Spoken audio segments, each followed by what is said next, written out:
Good morning, everybody. My name is Leslie Santapaul, and I have the honor of being your worship associate this morning. Please take a moment to put your mind, your spirit, and your cell phones in worship mode. We welcome everyone here and online to the Unitarian Universalist Church of Roanoke with a special welcome to those who are joining us for the first time. We hope that you will stay after the service for coffee in the fellowship hall. Let's take a second to stand up and connect with everyone watching at home. For those of you online who wish to share your joys and concerns during the Lifelines portion of the service, please put them in the chat line in the next 15 minutes. Our land acknowledgement. We acknowledge that our church resides on the traditional lands of the Tutelo and Monacan nations and was later farmed and developed through slave labor. We recognize and respect the ongoing connection to this land by generations of Black, Indigenous, and other people of color. May our gratitude and fellowship here echo and honor that history. Our minister is the Reverend Jen Rafflesberger, and today's service is called Groundswell. Please join me in reciting our words of welcome. Whoever you are, whomever you love, however you express your identity, whatever your situation in life, whatever your experience of the holy, as you come seeking love, your presence here is a gift. Whether you are filled with sadness or overflowing with joy, needing to be alone with yourself, or eager to engage others, all who welcome all are welcome here. And now our covenant.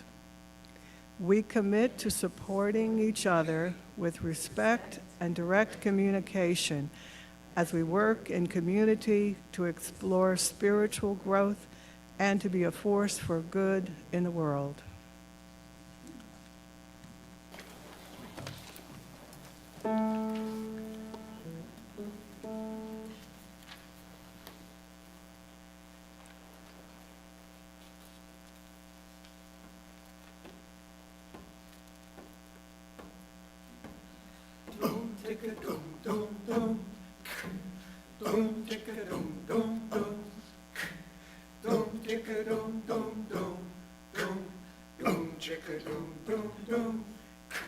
The river is a healer, the river is a sage, the river knows no end, and the river feels no age. The river calls me over, it's calling out my name. In the day and in the night, I hear that river all the same. It's calling me over, calling out my name. Oh, a river gathers tears just like a river gathers rain. Water heal my body,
I am the Reverend Jen Raffensperger. My pronouns are she, her, hers, and I am so honored to serve as the minister of the Unitarian Universalist Church of Roanoke.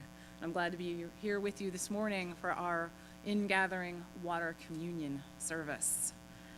Our opening words this morning are an excerpt from a poem called Water by Lauren May. We run like water on a mission to go absolutely nowhere and everywhere. We run like water in love with moving and freedom and all our fluid selves. We run past imaginary borders. We run through lines on maps. We run because all of this belongs to all of us. And if time existed, we'd for sure spend it running. So we run, and we run, and we run. Right now, we will light our chalice, Leslie will light our chalice, as we join with many Unitarian Universalist congregations across the nation in enacting this ritual each week. This is a part of our living faith tradition, and we've shared it together now.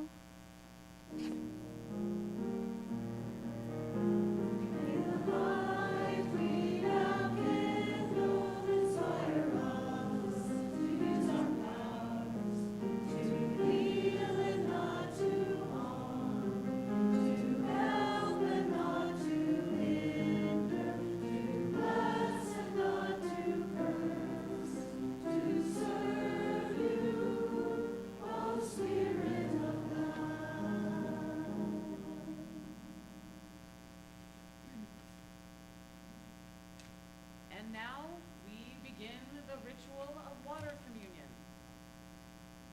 This annual beloved tradition is done in many, many Unitarian Universalist congregations on the first Sunday after Labor Day, often, has been a tradition since 1980, when two women in East Lansing, Michigan, decided to create a ritual that spoke more to their own sense of spirituality and the connection, the sense of connection that they felt in their UU community. Water is everywhere. Water is a true symbol of universalism, the oneness of life on earth, that which resides within us all and connects us and is so much larger than any of us. As we mix and mingle our water today with water from the past and the present, we bear witness to the life that we come from, that we embody now, and that we will give way to in the future.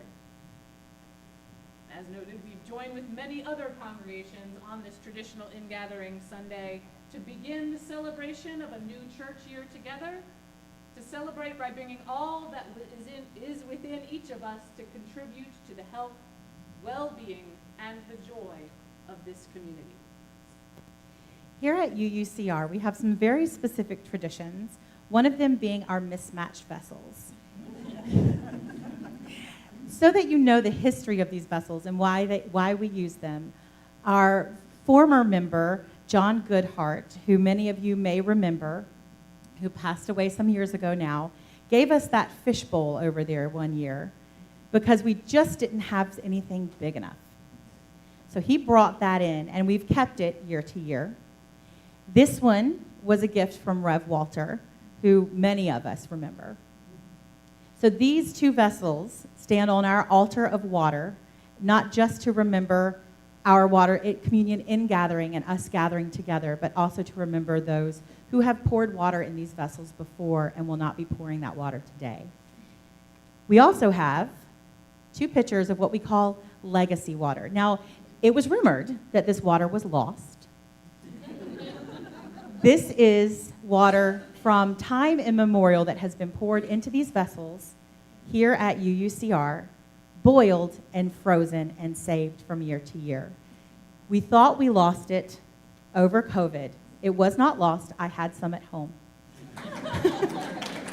So I brought it in, mingled it, and we now have our legacy water that we use every single year. And I'd like to invite up two very important young people who helped set up this altar today and who help with so many things. You know, there's so many things that happen underwater that we don't see happening. These these two young folks help fold your orders of service, do lots of things, and they're going to come up and pour our legacy water today. Jake and Emma, why don't you come forward?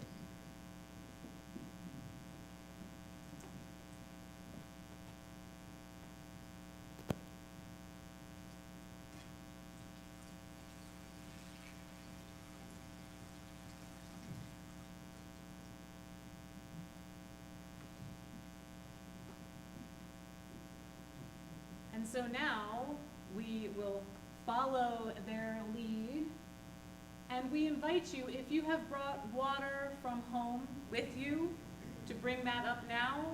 There are also vessels already on the table. If you'll just file up and then return back to your seats, and each just contribute your water into the shared water that will become the legacy water for next year.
Thank you all for coming, bringing your water, bringing our shared water together. We have gathered together and have mingled the waters that sustain us and connect us. And before we conclude this time of ritual, before we take the legacy water to store for the other times of ritual and for next year, I'd like to invite us to bless this water that we have gathered together. One of the most exciting things to me about Unitarian Universalism is that anyone can give a blessing, just as anyone can receive one. A blessing, after all, is a wish and an intention. When we focus our attention on something, when we consider its work together, we create a sense of connection between us and that which we bless.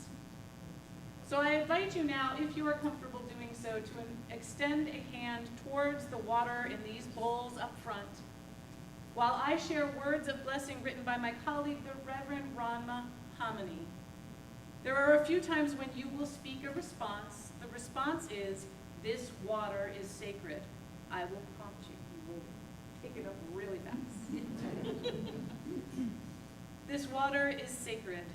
It is made sacred by the many hands that have poured it with intention and love, the many stories that each drop contains, the many lives surrounding it in this unique moment, connected by commitment and faith. This water is sacred. May it continue to flow through this community with shining reflections of the unique gifts that flow through each of its members. Together, this water is sacred. May it continue to nurture this community with sustaining hope that we journey together through ripples of growth and change. This water is sacred. May it continue to bless this community with loving reminders of our collective responsibility to one another and the world. This water is sacred. May its ripples be a reminder that the changes and growth within this community bring movement and transformation to the world beyond our doors. This water is sacred. May its purity offer grace to our community and the willingness to forgive ourselves and one another when we make mistakes. This water is sacred. In moments when we are confused or uncertain, may it bring us clarity of purpose and commitment. This water is sacred. In moments when the reservoirs of hearts and spirits are drained by sorrow or pain, may it nourish them with the knowledge that we are surrounded by a deep and abundant love. This water is sacred.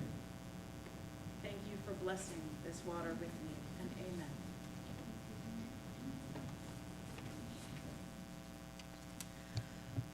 Our reading this morning is The Traveling Onion by Naomi Shihab Nye. It is believed that the onion originally came from India. In Egypt, it was an object of worship. Why? I haven't been able to find out. From Egypt, the onion entered Greece and on to Italy, thence into all of Europe. And that was from the Better Living Cookbook. This is how she starts her poem. When I think how far the onion has traveled just to enter my stew today, I could kneel and praise all small forgotten miracles. Crackly paper peeling on the drain board, pearly layers in smooth agreement. The way the knife enters onion and onion falls apart on the chopping block. A history revealed. And I would never scold the onion for causing tears. It is right that tears fall for something small and forgotten. How at meal we sit to eat, commenting on the texture of meat or herbal aroma, but never on the translucence of onion, now limp, now divided, or its traditionally honorable career, for the sake of others, disappear.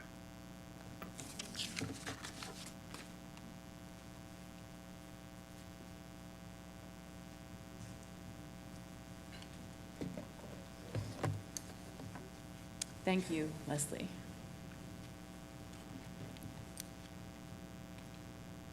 We run like water on a mission to go absolutely nowhere and everywhere. We run like water in love with moving and freedom and all our fluid selves. We run past imaginary borders. We run through lines on maps. We run because all of this belongs to all of us. And if time existed, we'd for sure spend it running. So we run, and we run, and we run. I was ordained on Sunday, October 17th, 2021. On Saturday, October 16th, 2021, I ran a Tough Mudder 5K with a group of 8 other women UU ministers living near the DC area. Our ages range from mid-30s to mid-60s. Some of us walked, some of us ran, most of us did a bit of both. But the most important rule that we had was no one is left behind. Now, if you're not familiar, a Tough Mudder event is more than just a run. It is a trail course with obstacles designed to, as the name implies, get you as muddy as possible.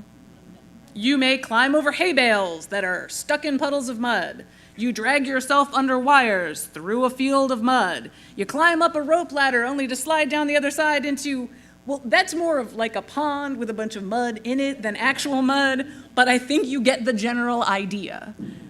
In a Tough Mudder, water, added to dirt, was the challenge. Now, I've never been particularly athletic, but as I have aged, I have learned to trust my body to do a bit more, ironically, as recovering from that action seems to take longer and longer to recover. I had run a few turkey trot type 5Ks here and there before the Tough Mudder, but that was a whole other level. And it brought up some things for me from phys ed classes of my youth, leftover feelings of shame and uncertainty about my body and its very human limitations. But when I was on that Tough Mudder run, I did not feel shame because I couldn't complete all the obstacles, which I certainly couldn't, or because I was slower than many on my team, which I certainly was. And it wasn't just because of my age or my wisdom. It was because of the team of people I was with. That team of people who said, we will do hard things together, we will get dirty together, and none of us are moving on until all of us are ready. None of us are moving on until all of us are ready. We run because all of this belongs to all of us.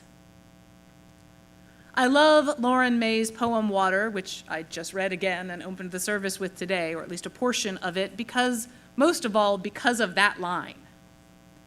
The idea in the longer poem is that water runs where it will, regardless of borders or boundaries or definitions that humans create. If humans dam up a river, the power of that river does not disappear.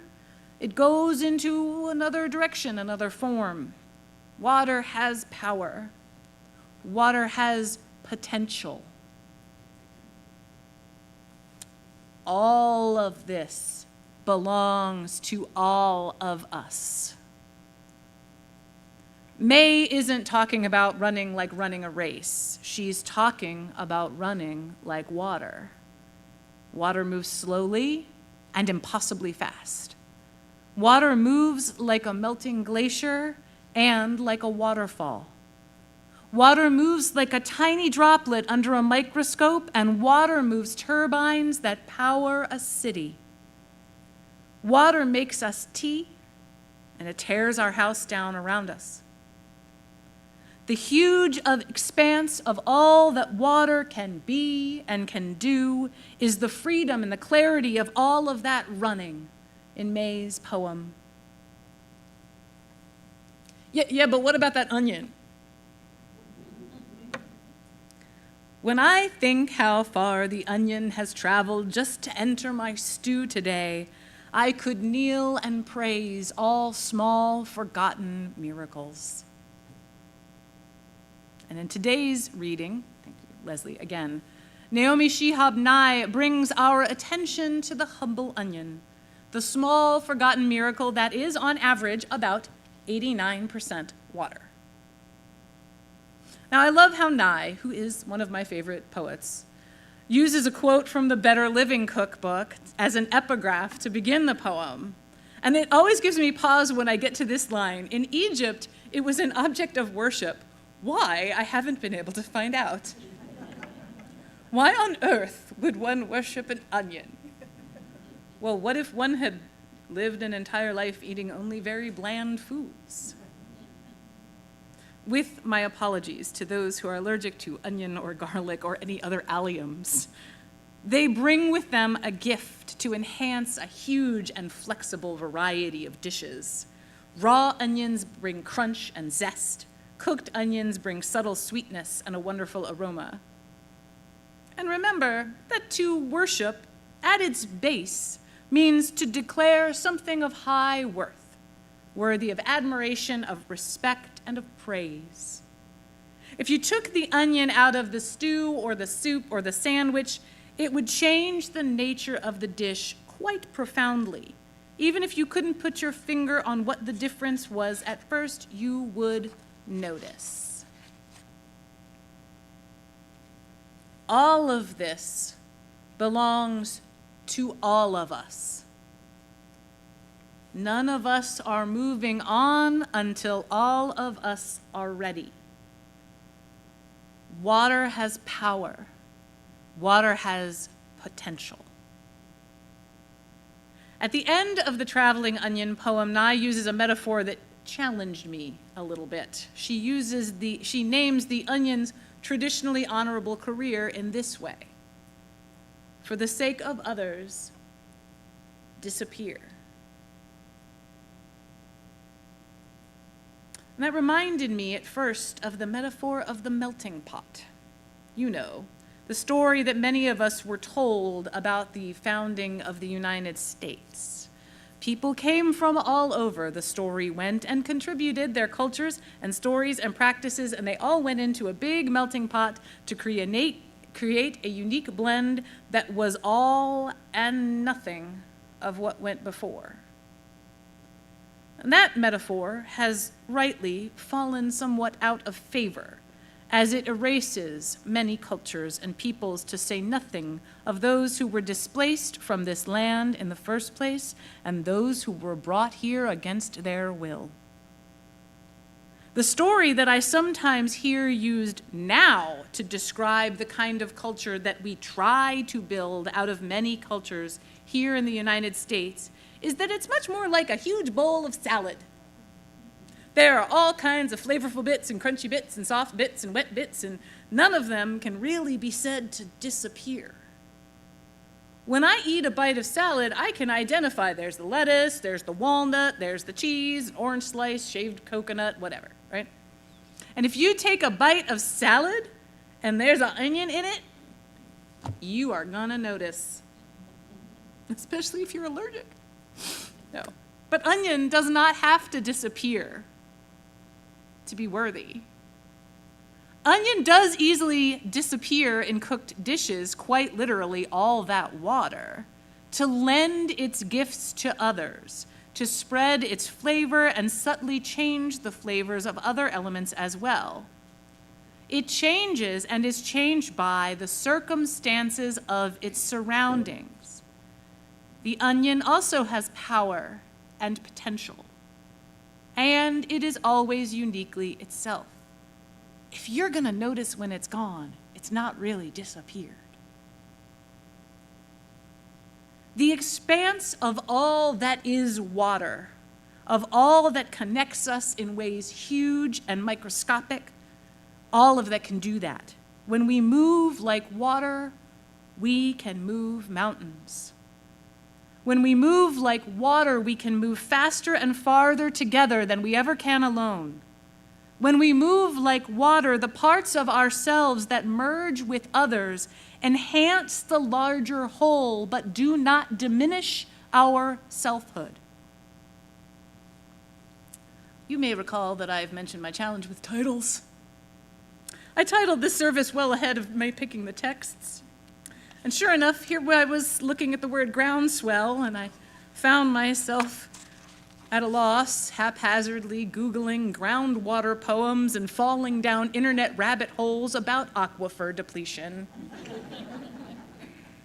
But the reason that I chose the title still rings true. I once heard Quaker writer and teacher Parker Palmer quote someone he'd heard speak in church long ago. And that person, to the best of his recollection, said, "God isn't up on some obscure mountaintop. God is at the bottom of every well, is under our feet. Dig deep enough wherever you are, and you get the same thing." Dig deep enough wherever you are, and you get, the same thing.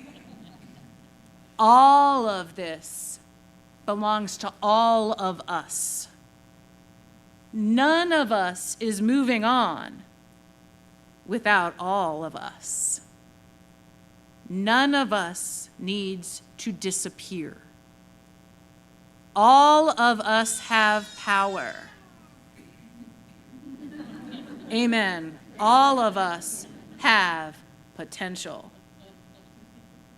We go further when we joyously combine our gifts, our treasures, the unique flavors and combinations of all of us coming together to do bigger work than any of us can do alone. We bless the water and we bless the mud. We bless each onion, each gift we pull from the ground that sustains us, that strengthens us for the journey. We bless the rain and we bless the boats that save us from the flood. And we bless the inventors who bring us new irrigation techniques. And we bless the neighbors that rebuild our houses after the storm. We bless the scientists who measure the health of our wells. And we bless the poets who twine all of our impossible gifts into a beautiful bouquet that we lay at the feet of everything we are. All of this belongs to all of us.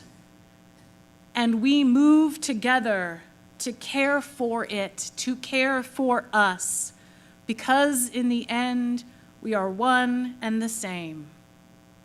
We are water. We are earth. We are air. We are fire. We are sacred. So may it be.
We have come to that time in our service that we invite you into generosity.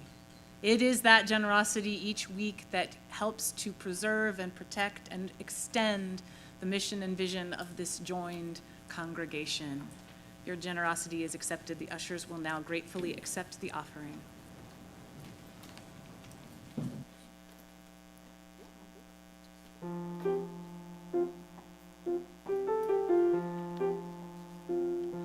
As I went down to the river to pray, studying about that good old way, and who shall wear the starry crown? Good Lord, show me the way.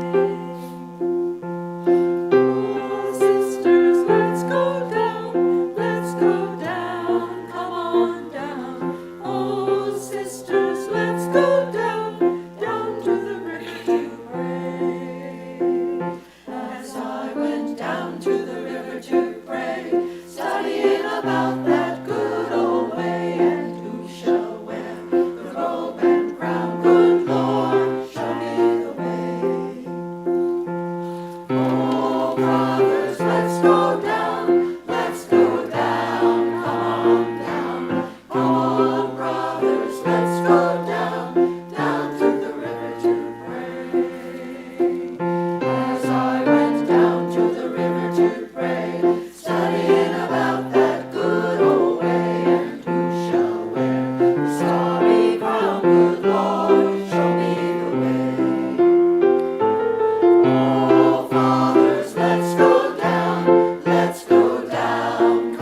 I'm Jane Harrison from the Caring Committee, and if you have a joy or a concern that you would like to share with the congregation, you can do so by writing in the Lifelines book or notifying somebody on the Caring Committee or letting the office know, and we can share your joy and concern on Sunday mornings. This morning, we have a joy and we have a concern. The first concern is from a KT, and I apologize right off the bat that I'm not probably going to mispronounce this, Roanoke, who would like prayers for remission from breast cancer. And now for a joy. Bonnie Nelson, concerning her knee surgery, she had it this last week. Despite one relapse, I'm recovering nicely. I especially want to thank the UUCR members who told me to get the cold water ice machine that does help reduce inflammation. It has made a big difference. Teresa Poole is now the cold water ice machine expert. However, she doesn't think it's going to help her on her resume. If you've got a secret joy or concern in your heart that you would like to share at this point, please come and light a candle at the altar. We'll use both sides of the altar. Thank you.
Thank you, Jane. I've been informed my battery pack on my mic is dead, so I will move up there in a moment. But first, I'm going to light a final candle for anything you might have thought to share out loud but weren't quite ready, for anything that remains in your heart. And for those who aren't physically present here to light a candle with us today.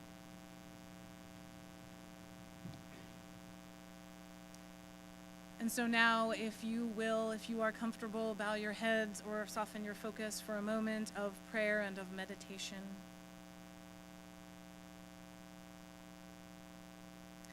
The moving currents of our lives bring us both these joys and these sorrows weekly.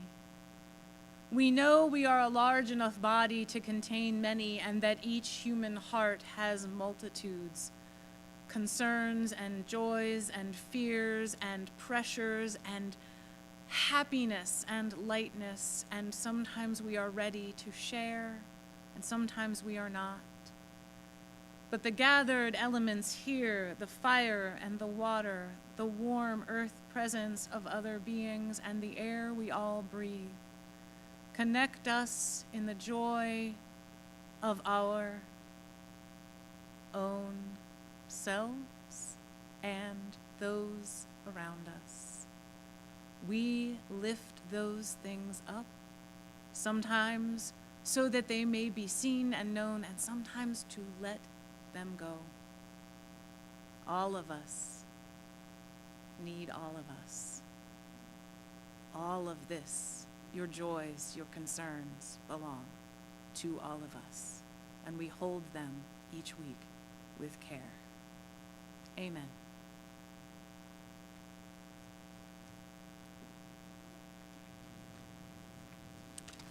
And now a few announcements. And your announcements can be found in the weekly email newsletter. If you're not receiving that newsletter and would like to, please contact admin@uuroanoke.org. Well, Friday the 13th is going to bring a surprise to us. I hope that none of you are planning to have a huge party or wedding here at the church, because we are going to have no power between 8:30 a.m. and noon. So think of that if you had planned to use any of the church for that at that time. Living the Pledge to End Racism Fall Workshop, October 26th and November 2nd from 9 to 4:30 right here at UUCR. Join us for this free workshop featuring presentations, videos, and facilitated small group discussions designed for people who want to deepen their understanding of and commitment to anti-racism. Registration is open now. If you'll stop by the Racial Justice Team table at the coffee hour, which will be back there, and you can get more information. And the 5th anniversary service and celebration of our pledge to end racism will be held Sunday, September 29th at 10:30 a.m., not 11, at the Williams Memorial Baptist Church, 2105 Carroll Avenue.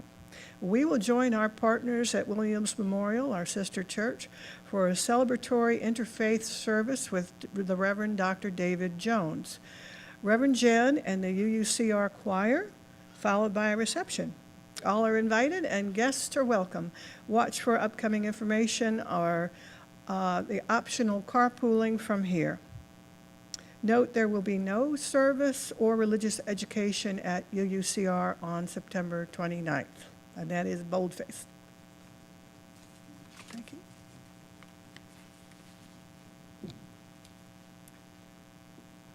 Thank you, Leslie. Yes, we'll let you know about that. We'll remind you each week about the 29th. And so now I'll ask Leslie to extinguish our chalice as we come to the closing of our time together.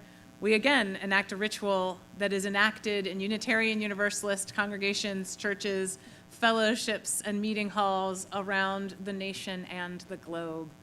Thank you for your time and your presence in service today. So we're going to end with the song Draw the Circle Wide. And Reverend Jen doesn't know that we do this, but many of you know that we do this. So if we can, there are many, which is great. But sometimes we try to form a circle around the perimeter of the sanctuary. And if we can't do that, that's okay. But we can just form a circle or connect with people where we are. And we're going to stand and sing Draw the Circle. And then Draw the circle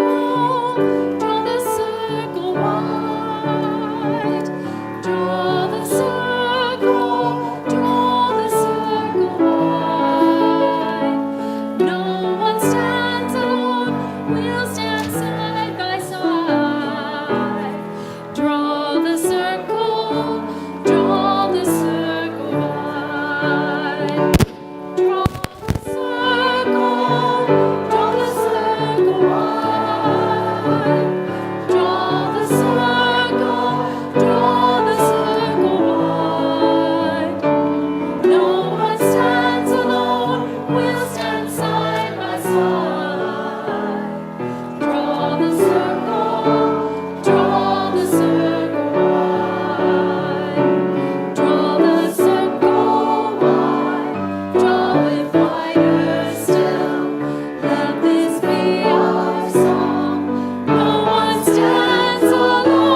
And Jesse's very smart and handed me the wireless mic so I can do the benediction from down here. Benediction is the good word. Remember your connection. Remember all that you are and all the more we are together. Remember that you are water, you are earth, you are air, you are fire, you are sacred. Go forth in peace to the week ahead. That's it.